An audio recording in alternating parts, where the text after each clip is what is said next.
So it's winter, you're home more, and you started to think about potty training your toddler. Should you give it a go or should you wait until it's the warmer season? Today, we've got you covered. So before we jump into all the ins and outs of potty training in winter, I wanted to let you know that I have a free social story. It's a storybook all about potty training that you can add your child's name and make it individualized for them and just read it to them as they're going through the potty training process. You can find a link for that below. Come and grab it. Okay, so I have to say that I am definitely much more partial to potty training in the warmer months. There's a couple of reasons for this, and this doesn't mean that potty training is definitely out for the winter months, but I want to give you an idea of what you're walking into so that you can be fully prepared.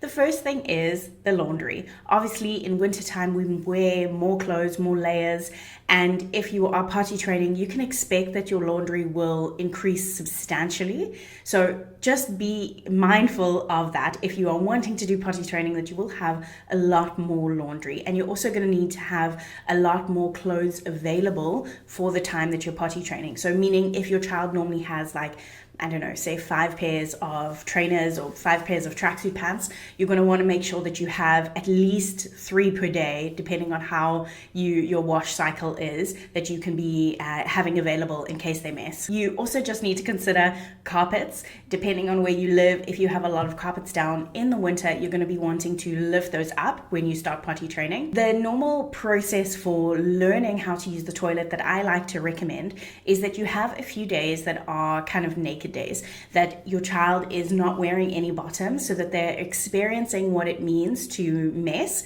or to not make it to the bathroom in time, so that they actually know the feeling. Especially if we've had diapers on for an extended period of time, our children get very accustomed, or they've learned the skill that they have something to catch when they go to the bathroom. So we're wanting to kind of break that skill and teach them what it feels to be wet, which I often recommend that you do that as kind of at home naked days.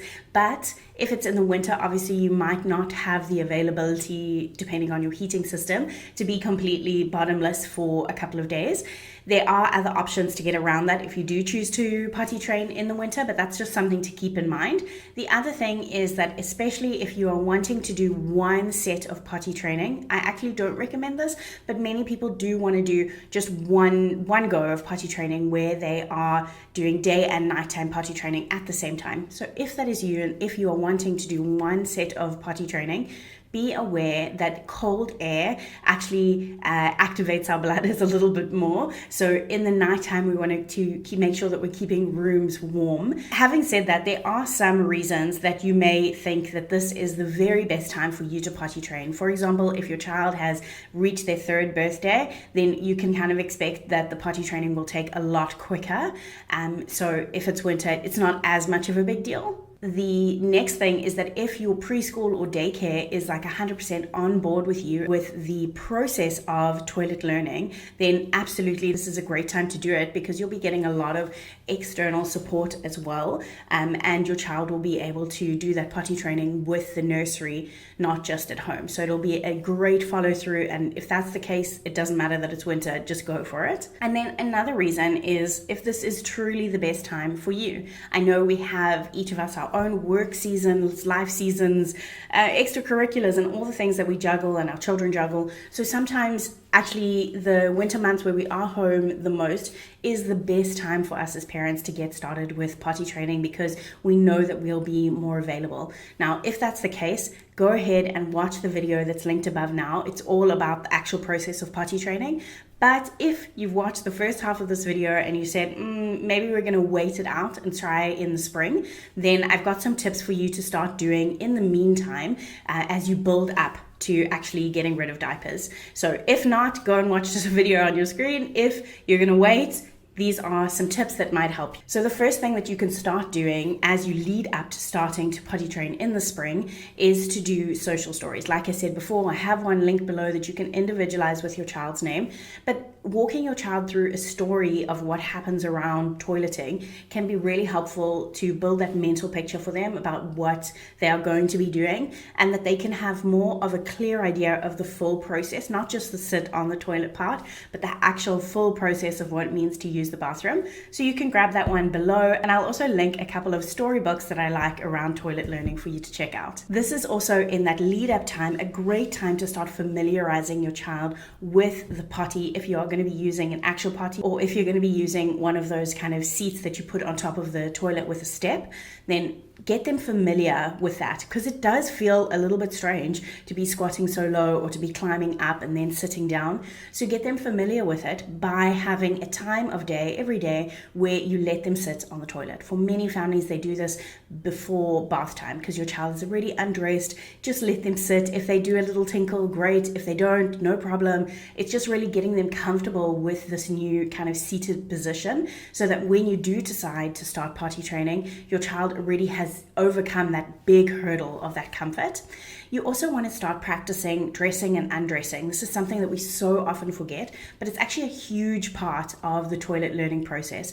If, for example, your child has realized that they can hold their bladder, they run to the bathroom, and then they get stuck with trying to undo zips, or they don't know how to pull down their pants properly, they're going to struggle. It's going to just lead to more frustration. And we want to give them a clear runway to really have success with toilet learning. So basically, if you can get them practicing, especially in the winter where you are using a lot of pants that have more of an elasticated waistband, so they're easier to pull up and off, this is a great time to start practicing giving your child the skills for pulling pants down and pulling them up as well as their underwear. One of the easiest things to do in this case is to firstly use elasticated waistbands, but also if you have pants that are just a little bit too big, as well as underwear, not that they're falling off of course, but that they're just a little bit looser, so they're not getting them stuck halfway up their legs. That can be really helpful for learning how to dress. You may also want to include a few activities in your routine of sit to stand. So that thing of when you squat down, you can kind of lose your balance. When children are using the potty, it kind of feels like that sometimes, because they're really needing to learn to squat down and then learn to stand up.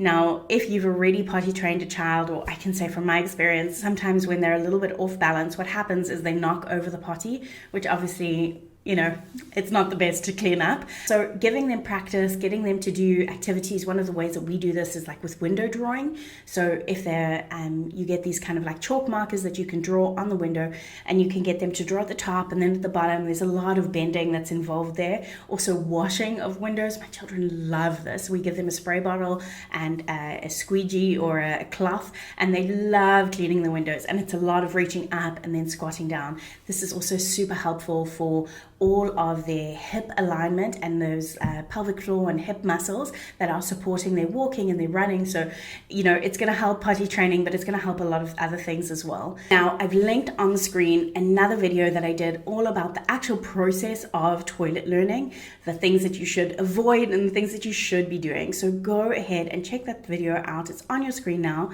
and I will see you over there.